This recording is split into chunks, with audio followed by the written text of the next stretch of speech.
जय मसीह की दोस्तों। विश्वासी लेन देन में दूसरों से बेहतर हों। मसीह के माप के अनुसार ईमानदार मनुष्य वह व्यक्ति है जो अटल सच्चाई को प्रकट करे। कपट के बटखरे और झूठे तराजू जिनसे कई लोग अपने हितों को संसार में बढ़ाना चाहते हैं, परमेश्वर की दृष्टि में घृणित हैं। तो भी अनेक जो परमेश्वर की आज्ञाओं का पालन करने का दावा करते हैं, झूठे बातों और झूठी तराजू से व्यवहार करते हैं। जब मनुष्य सचमुच परमेश्वर से संबंध रखता है और यथार्थ में उसकी व्यवस्था का पालन करता है, तो उसके जीवन से उस तथ्य का पता लग जाएगा, क्योंकि उसके सारे कार्य मसीह की शिक्षा के अनुकूल होंगे। वह अपनी इज्जत को नाफे की खातिर नहीं बेचेगा। उसके नियमों की इमारत पक्की नींव पर खड़ी है और सांसारिक मामलों में उसका व्यवहार उसके सिद्धांतों की एक प्रतिलिपि है। ठोस ईमानदारी संसार के कूड़े करकट के बीच स्वर्ण की भांति चमकती है। कपट, झूठ और विश्वासघातक के ऊपर हो सकता है कि मुलामा चढ़ा हो और मनुष्य की निगाह से छिपा हो, परंतु परमेश्वर की दृष्टि से नहीं छिप सकता। परमेश्वर का दूत जो चरित्र के निकास को देखते और नैतिक मूल्य को तौलते रहते हैं, स्वर्ग की पुस्तकों में इन छोटे छोटे व्यवहारों को लिखते हैं। यदि कोई कर्मचारी अपने दिनचर्या में बेईमान है और काम को ठीक से नहीं करता है, तो संसार का यह निर्णय असत्य न समझा जाएगा जब वे उसके धर्म के स्तर का अनुमान उसके कारोबार से लगाएं। स्वर्ग के मेघों में मनुष्य के पुत्र के शीघ्रागमन पर विश्वास खरे मसीही को जीवन के साधारण कारोबार में बेपरवाह और असावधान नहीं होने देगा।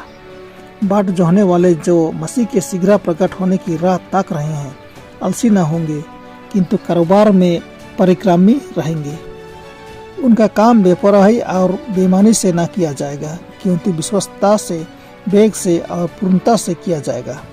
जो लोग इस बात पर अपनी प्रशंसा करते हैं कि इस जीवन की बातों की ओर बेपरवाही से देखना उनकी धार्मिकता का और संसार से पृथकता का प्रमाण है, वे बड़े धोखे में हैं। विश्वस्तता तथा ईमानदारी की परीक्षा सांसारिक बातों ही के द्वारा होती है।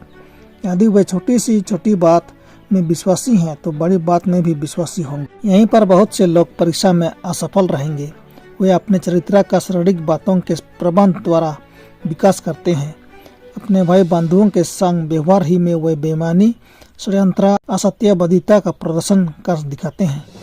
वे सोचते नहीं कि उनके भावी अनंत जीवन का अधिकार इस बात पर अवलंबित है कि वे इस जीवन के बराबर में कैसे चाल चलते हैं, और यह भी कि कट्टर ईमानदारी धार्मिक चरित्र निर्माण के लिए अनिवार्य है।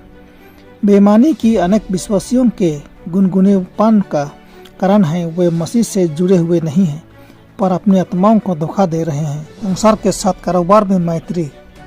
कुछ लोगों में सांसारिक मामलों को बुद्धिमानी से चलाने की कार्य क्षमता नहीं है। उनमें अवश्य योग्यता की कमी है और शैतान उसी कमी से लाभ उठाता है।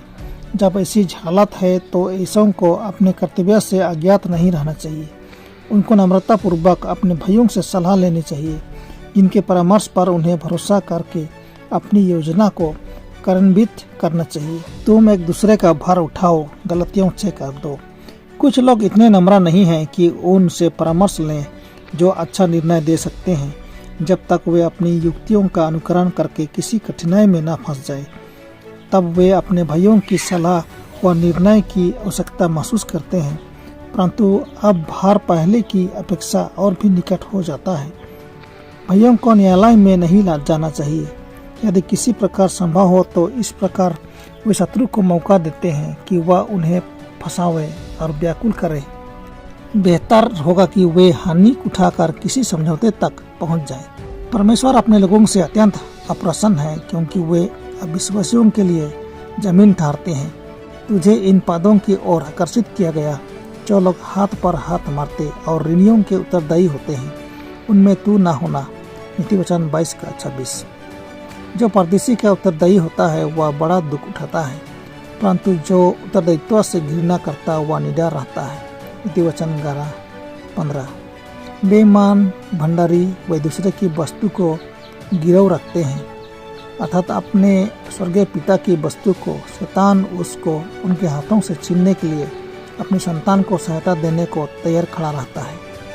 शब्द मानने वालों को अविश्वासियों के साथ साझी नहीं होना चाहिए। परमेश्वर के लोग परदेशियों की बातों पर बहुत ज़्यादा भरोसा रखते हैं और उनसे राय सम्मति लेते हैं, जबकि नहीं लेना चाहिए। शत्रु उनको अपना कर्मचारी बनाता है और उनके द्वारा व्याकुल करने और परमेश्वर के लोगों से छीनने का कार्य करता है। परमेश्वर आपको आशीष दे। आमीन।